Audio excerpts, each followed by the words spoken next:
Assalamualaikum warahmatullahi wabarakatuh. Nama saya Bayi Saifulillah. Saya Prodi Pendidikan Guru Sekolah Dasar Universitas Muhammadiyah Jakarta.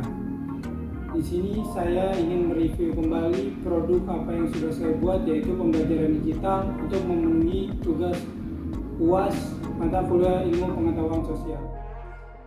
Pertanyaan pertama yaitu bagaimana urgensi atau pentingnya dilakukan pengembangan pembelajaran IPS. Nah, di sini saya ingin menjawab, kan kita sekarang memasuki era 4.0, yaitu kemajuan teknologi informasi semakin berkembang dengan pesat dan memberikan keuntungan bagi segala bidang kehidupan, salah satunya dalam bidang pendidikan tentunya. Nah, untuk memanfaatkan kemajuan teknologi tersebut, sistem pelajaran yang semula bersifat monoton saat ini beranjak menuju pembelajaran yang lebih aktif dan canggih, atau menciptakan model pembelajaran inovatif di era yang canggih akan teknologi seperti sekarang ini, sehingga terciptanya pembelajaran yang asik, tidak monoton.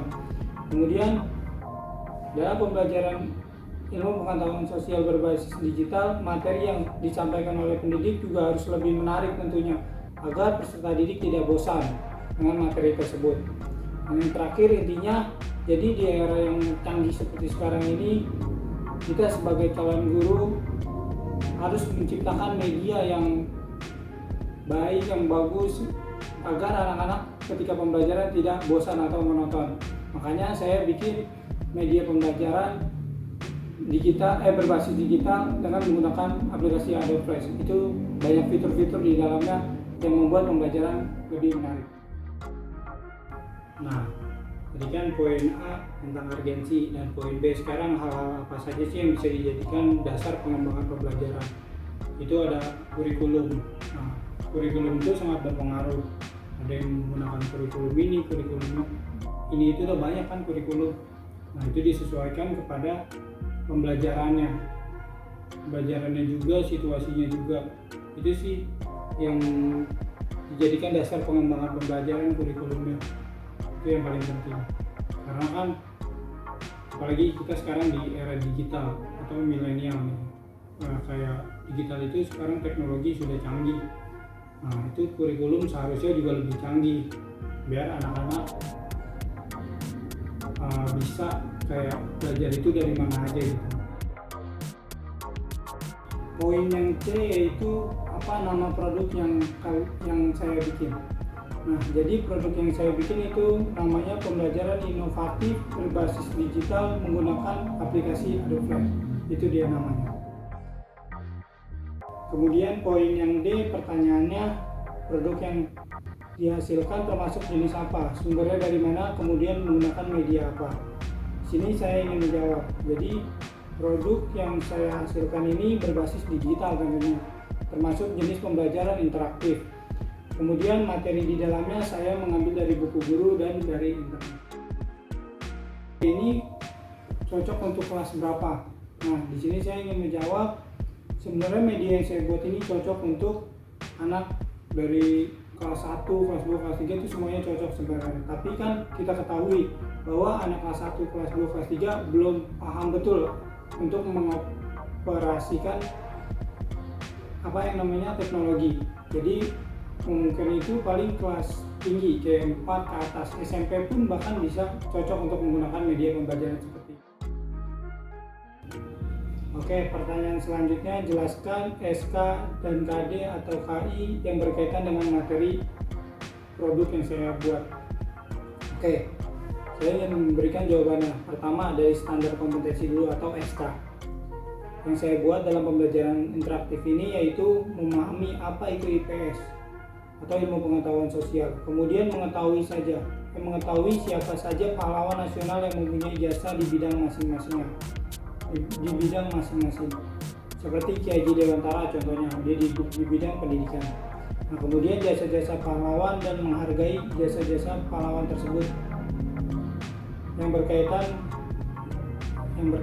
dengan kehidupan sehari-hari. Yang terakhir, memahami hakikat pahlawan. Nah, kemudian yang kedua ada KD. KD itu kompetisi dasar tentunya, dengan materi yang sudah saya buat dalam pembelajaran interaktif berbasis digital tentunya. Nah, di sini KD-nya yaitu menyajikan hasil pencarian tentang siapa saja pahlawan nasional, kemudian jasa-jasa apa saja sih yang pahlawan sudah berikan untuk negara Indonesia ini, serta bagaimana cara kita menanamkan atau menghargai jasa-jasa pahlawan dalam kehidupan sehari-hari itu tadinya. Dan yang terakhir itu ada KI.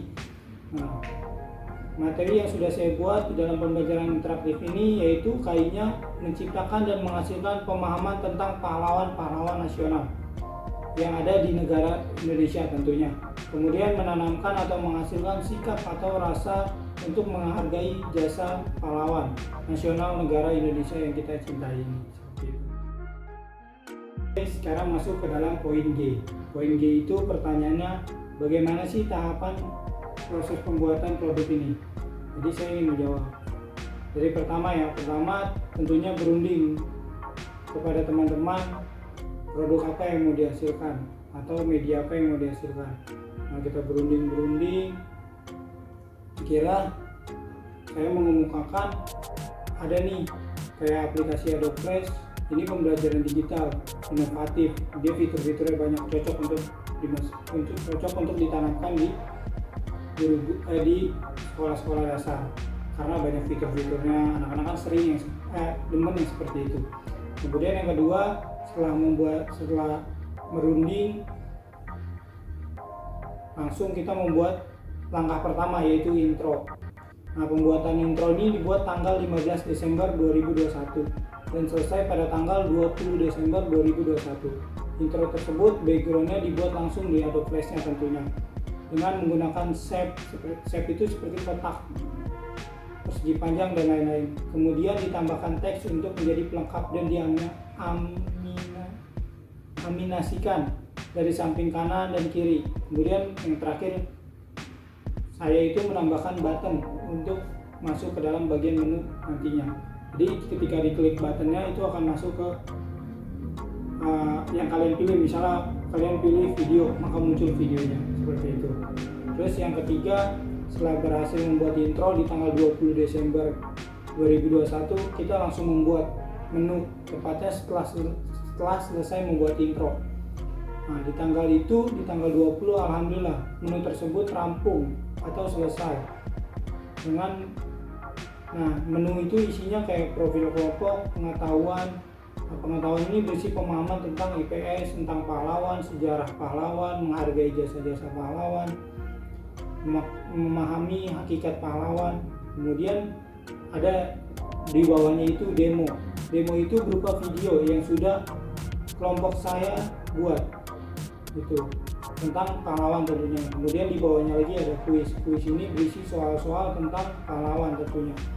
Terus yang terakhir ada exit. Mengapa kita menggunakan aplikasi ini untuk pembelajaran IPS? Itu ada di bagian exit. Nah, kemudian setelah kita membuat menu selesai, kami pun melanjutkan esok harinya di tanggal 21. Di tanggal itu pun kami mengejar untuk mengerjakan isi apa yang ada di dalam menu. Misalnya pengenalan, isinya kan profil. Nah, kita buat tuh profil itu. Kemudian isi dari menu seperti pengenalan, yaitu profil kelompok kami, isinya seperti itu. Nah, itu selesai di tanggal 21 juga. Kemudian setelah mengisi profil atau data-data yang ada di dalam pengenalan itu, selanjutnya di tanggal 22 kami melanjutkan mengerjakan ke bagian pengetahuan. Kami membuat isi apa yang terdapat di dalam pengetahuan, seperti kayak tadi tentang IPS, terus apa itu pahlawan, siapa aja pahlawan, terus bagaimana cara menghargai jasa-jasa pahlawan, memahami hakikat pahlawan, seperti itu. Nah, itu selesai pada tanggal 24 Desember 2021. Kemudian setelah menyelesaikan pengetahuan, kami langsung bergerak menyelesaikan demo atau video yang berisi tentang pahlawan tentunya juga. Itu video yang isinya tentang pahlawan. Kami langsung bekerja sama membuat video untuk ditampilkan di bagian demo. Video itu selesai pada tanggal 26 Desember, teman-teman. Nah, kemudian saya mengejar untuk masukkan video tersebut ke bagian demo. Pekerjaan itu selesai di tanggal 26 juga, tepatnya di malam hari gitu. Terus yang ketujuh, kemudian setelah membuat demo, saya dan kelompok saya beristirahat terlebih dahulu karena kondisi badan yang kurang mengenakan sampai tanggal 29. Nah, di tanggal 29 itu kami langsung mengerjakan bagian exit. Terus pas di tanggal 29 exit itu pun langsung selesai juga karena kami mengejar tahun baru gitu. Terus yang ke-8, kemudian setelah kami mengecek di yang ke-8 itu tentunya di tanggal di tanggal 2 Januari itu saya dan kelompok saya mengecek apa sih yang kurang dari produk yang sudah kami buat.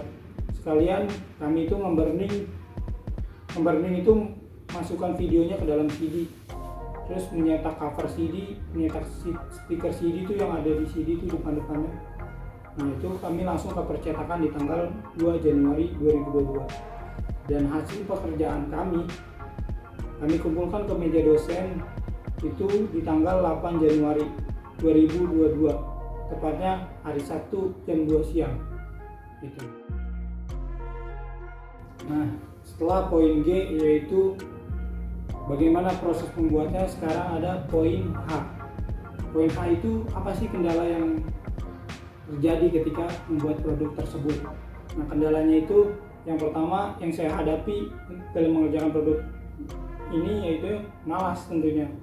Sulitnya mengumpulkan niat dalam mengerjakan produk tersebut, itu susah banget. Terus yang kedua, laptop saya tuh sering nge-hang karena terlalu banyak membuka aplikasi dan RAM atau apa ya, kayak kalau di HP itu kayak internal gitu. Nah laptop saya juga kayak kurang mumpuni gitu, makanya terjadinya nge-hang di laptop saya.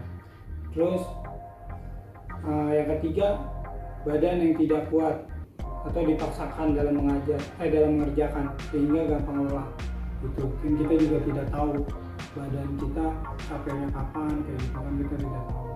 Itu sih kendalanya. Terus yang keempat juga waktu, karena kan saya mengerjakan tugas ini, produk ini sekalian juga ada jadwal kuliah tentunya. Nah itu nyari waktunya tuh susah teman-teman. Itu kendala sih yang saya alami, itu aja. Sekarang poin I. Poin ini pertanyaannya bagaimana cara mengatasi kendala-kendala tersebut. Oke, dari pertama yang pertama kan malas. Nah cara saya yaitu meminta kepada teman-teman saya selalu mengingatkan saya terus-menerus setiap harinya. Nah seperti kayak ayo deadline udah dikit lagi, itu yang membuat rasa malas saya hilang. Terus juga saya selalu berbicara kepada teman saya itu terus-menerus kayak sombongin apa yang udah dihasilkan. Jadi ketika saya malas, teman-teman saya sudah pada selesai, nah itu rasa malas saya bakalan hilang. Terus itu sih yang cara saya mengatasi malasnya itu. Terus cara mengumpulkan niat. Nah yang kedua, cara mengumpulkan niat, cara saya agar niat itu dapat terlaksana yaitu dengan cara saya membuat jadwal dulu nih. Satu hari saya membuat jadwal apa yang mau saya kerjakan. Tapi setelah saya membuat jadwal, di hari esoknya saya harus free dulu. Harus benar-benar saya tidak ngapa-ngapain untuk mengumpulkan tenaga di esokan harinya untuk mengerjakan UAS produk ini. Bukan UAS sih, ini produk ini tugas. Seperti itu cara mengumpulkan niatnya kalau saya. Nah yang ketiga, laptop sering nge-hang. Nah cara saya yaitu pertama saya merestart dulu nih laptopnya, saya restart dulu. Terus kemudian laptopnya kan nyala lagi tuh, saya refresh. Terus saya buka aplikasi yang kayak yang dibutuhin aja, jangan buka aplikasi yang lain, takutnya kan nge-hang lagi. Nah setiap saya mengerjakan, misalnya kayak saya pengen nulis nih pemahaman, itu langsung saya save. Terus saya ngetik sampai saya kira laptop saya udah kayak lemot gitu, makanya saya langsung save seperti itu sih, biar datanya juga tidak hilang. Terus badan yang gampang lelah, caranya pada saat itu badan saya sedang pernah drop ketika mengerjakan tugas ini karena full kegiatan dan saya juga kurang istirahat, saya paksain terus menerus. Nah alhamdulillah pas lagi itu sih emang badan saya lemas, langsung saya minta obatin, besokan harinya alhamdulillah agak mendingan. Nah, saya tuh setiap pergi tuh dikasih vitamin oleh orang tua saya, dan saya porsir juga ke besokan harinya agar badan saya tidak lemah. Saya cukup istirahat, tugas juga jangan terlalu dipaksain, yang penting sampai deadline itu udah terkumpul. Itu sih untuk biar badan saya nggak gampang lelah. Jadi istirahat yang cukup saya ini porsir. Terus yang terakhir waktu. Nah ini susah banget karena kita ngerjain tugas terus juga sambil kuliah online, belum tugas-tugas yang lain kan gitu. Nah cara mengatasinya agar waktu yang cukup itu saya membuat jadwal. Kayak misalnya hari ini saya ngerjain tugas ini, hari ini saya ngerjain tugas ini. Nah pas hari itu tuh saya harus fokus ngerjain tugas apa yang mau saya kerjakan gitu. Nah agar ketika mengerjakan saya fokus, yang harus diselesaikan terlebih dahulu apa, deadline yang paling cepat apa gitu. Nah, udah sih paling kalau waktu itu aja, karena kalau waktu kan kalau dijadwalin itu kita enak gitu, kayak hari ini harus kerjain ini, oh harus selesai, nah besok lanjut nih tugas apa, terus sampai mana target sama dijadwalin. Itu sih kalau waktu. Nah sekarang berlanjut ke poin G, yaitu apa sih manfaat produk yang saya hasilkan. Kebanyakan pasti punya manfaat. Nah manfaat pertama untuk guru-guru yang ada di luar, pokoknya calon guru maupun berada yang sedang mengajar. Manfaat dari produk yang saya hasilkan yaitu yang pertama membuat referensi bagi guru. Jadi kayak biasa mengajar monoton nih, ceramah gini-gini. Nah kita harus membuat media agar anak ini tidak bosan tapi mudah dipahami materinya juga. Nah ini buat referensi buat guru-guru. Nah yang kedua manfaat untuk diri saya sendiri. Nah, saya dulu pernah sekolah multimedia. Nah saya belajar ini, tapi sudah lama saya nggak belajar lagi. Pas di kampus Muhammadiyah Jakarta ini ada tugas IPS, saya mikir kenapa nggak saya ulang gitu, kan bisa menambah wawasan saya juga, terus juga bisa menambah pengetahuan saya juga gitu. Yang lain-lainnya misalnya saya belum tahu apa nih, saya belajar lewat YouTube. Seperti itu sih manfaat bagi saya dari produk ini. Terus yang ketiga buat peserta didik. Nah buat peserta didik ini penting banget. Nah produk ini atau media pembelajaran ini ketika diterapkan dalam kelas itu biar peserta didik itu tidak bosan atau monoton, sehingga terciptanya pembelajaran yang mengasihkan menggunakan pembelajaran yang sudah saya buat ini, yaitu pembelajaran digital berbasis interaktif menggunakan Adobe Flash. Nah poin yang terakhir yaitu poin K, yaitu coba jelaskan tentang produk tersebut. Oke, saya jelaskan produk yang sudah saya buat. Nah, jadi kan saya membuat menggunakan Adobe Flash, yaitu gunanya untuk menciptakan pembelajaran digital, pembelajaran inovatif, kreatif seperti itu. Nah, mengenai produk Adobe Flash ini atau yang dikenal sebagai biasa orang nyebut itu Macromedia Flash, yaitu salah satu perangkat lunak di komputer yang merupakan produk unggulan dari Adobe System. Nah, Adobe Flash ini digunakan untuk membuat gambar vektor maupun animasi gambar. Nah, Flash ini didesain dengan kemampuan untuk membuat animasi 2 dimensi yang handal dan ringan, sehingga dengan kemampuan ini Flash banyak digunakan untuk membangun dan memberi efek animasi pada website, CD interaktif, dan lainnya. Selain digunakan untuk membangun dan memberikan efek animasi, aplikasi ini juga dapat digunakan untuk membuat animasi logo, kalender, movie, game, menu interaktif, interaktif form, e-card, screen server, terus membuat navigasi pada situs web, terus tombol animasi, banner, dan pembuatan aplikasi web lainnya. Gitu. Nah, jadi intinya itu Adobe Flash ini aplikasi yang menarik. Mengapa saya bilang menarik? Karena bisa semua gitu, kayak membuat logo, membuat kalender, membuat CD interaktif, animasi. Nah, karena saya nih sebagai calon guru menurut saya Adobe Flash ini juga sangat cocok diterapkan dalam pembelajaran karena fitur-fitur yang di dalamnya kan sangat banyak dan menarik, kayak tadi animasi. Nah, ini sangat cocok gitu buat anak-anak, kan demennya kayak kalau ngeliat tulisan bosan, ngeliat gambar. Makanya saya menciptakan ini. Dia kan di aplikasi ini kebanyakan gambar, animasi yang seru-seru, makanya anak juga tidak bosan dalam mengikuti pembelajaran. Oke, mungkin itu saja hasil saya nge-review apa yang sudah saya kerjakan untuk menciptakan produk yang sudah saya buat ini, yaitu pembelajaran digital menggunakan aplikasi Adobe Flash. Nah, dimulai dari kayak tadi, apa itu Adobe Flash, manfaatnya apa produk ini, kendala saat mengerjakannya apa, cara membuatnya kayak gimana. Mungkin itu aja sih. Sekian dari, pokoknya apabila ada salah kata itu datangnya dari saya, apabila benar kata itu datangnya dari Allah. Mungkin sekian dari saya. Assalamualaikum warahmatullahi wabarakatuh.